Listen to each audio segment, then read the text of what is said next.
नमस्कार, आपण पाहत आहात सह्याद्री न्यूज, आवाज महाराष्ट्राचा। दौंड कोर्टाचा आदेश असतानाही पारधी समाजाच्या जमिनीचं अतिक्रमण काही केल्या हटेना। पुढे काय म्हणाले ते पहा। जमिनीसाठी काय विषय तुमचा? जमिनीचा काय विषय आहे का? वाद आहे का? हो, वाद आहे। उत्तम दिघे साहेबांनी आम्हाला 2014 निकाल दिलेला आहे, तरी नागनाथ उगले, जालिंदर उगले, गोरख उगले आम्हाला अजून ताबा देत नाहीत। पोलीस धमकी सारखे चालू आहेत। आमच्या पोलीसचे बी आम्ही त्या दिवशी व्हिडिओ काढून गेलेले, परवा दिवशी आलेले ते म्हणतात बाबा तुम्ही त्यांना त्रास काय देताय, नाही तर तुम्हाला कायदा ह्याचा विनयभंग करताय, ते तुम्हाला गुन्ह्यात आम्ही अटक करू शकतो। त्या लोकांना तुम्ही काय बोलायचं नाही। आम्ही सरकारला एवढी विनंती करू शकतोय, आमचं क्षेत्र फक्त आम्हाला द्या। आम्ही कोणाच्या हक्कासाठी आमच्या हक्कासाठी आम्ही बांधणं करतोय। आम्हाला त्यांचा एकही मुठ माती आम्हाला नको, पण हे आम्हाला काय सरकार देत नाही। गाव पातळीवर बी लोक सगळे दबाव आणतात, आमच्या डिपार्टमेंट सगळे दबाव आणतात। आम्ही ज्याच्याकडे जातो न्याय ते सगळे आम्हाला दबाव खाली आणणार आहेत। मग आता आम्ही इथून वर आम्ही एक निर्णय ठेवलेला आहे, व येईन ते 5 तारखेच्या आसपास आम्ही उपोषणाला आमरण उपोषणाला आम्ही बसणार आहेत। कुठं बसणार? दौंड तालुक्यात तहसीलदार कचेरीत। हो। साधारण किती क्षेत्र आहे तुमचं? यांच्याकडे आता 5 ते 5.5 एकर क्षेत्र आहे आपलं। टोटल एकूण पूर्ण क्षेत्र आमचं तसं एक 22 एकराचा त्या जुना सातबारा आहे, पण आता आम्हाला 13-14 एकरच आम्हाला वैवट आहे। बाकी ज्यांचं सगळे यांच्या ताब्यात आहे। कोर्टाने तुमचा जो आदेश दिलेला आहे किंवा कोर्टाने जो निर्णय दिलाय किती एकरात दिलाय? ते आम्हाला 16 एकरात दिलेलं आहे आता।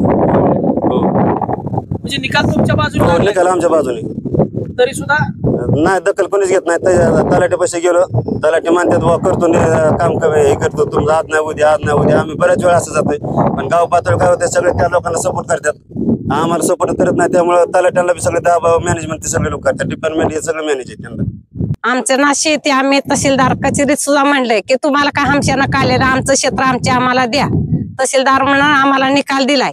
आम्ही सगळ्याजण 2-4 जणी जाऊ, आम्ही तिथं जालिंदर उगल्याला आम्ही म्हणलो की तुम्हाला काय हमशानं काढलेलं आमचं क्षेत्र आम्हाला द्या।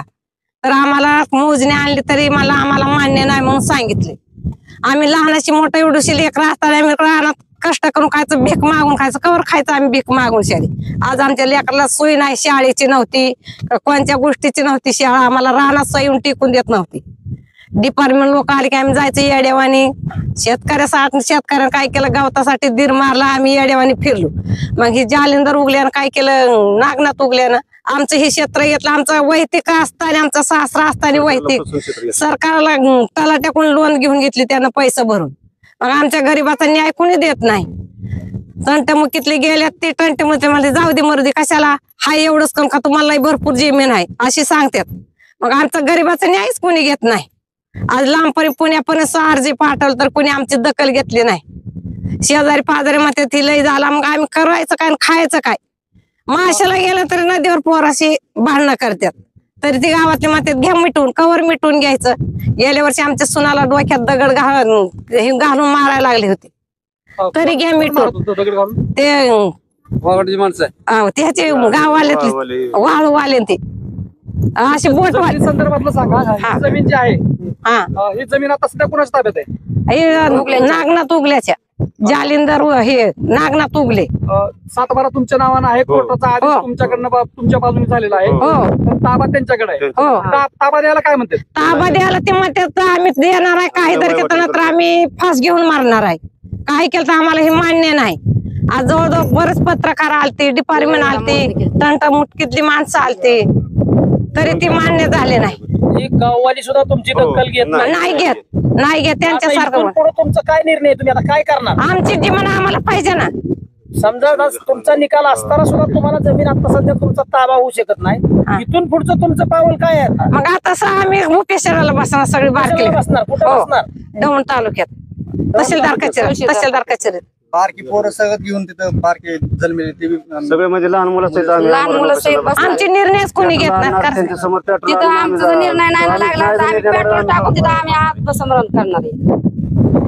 तुमच्यासारखा निकाल नाही झाला तर तुम्ही पेट्रोल टाकून करणार तहसील कचेरी समोर? तहसील कचेरी समोर। कारण की आम्ही वैतागून गेलोय, जमिनी पाय आम्ही वैतागून गेलेलो आहे। आम्हाला दर माशाला पण जाऊन देत नाही, तर जमीन पण कसून खाऊन देत नाही, गाववाली पण आमचा साथ देत नाही।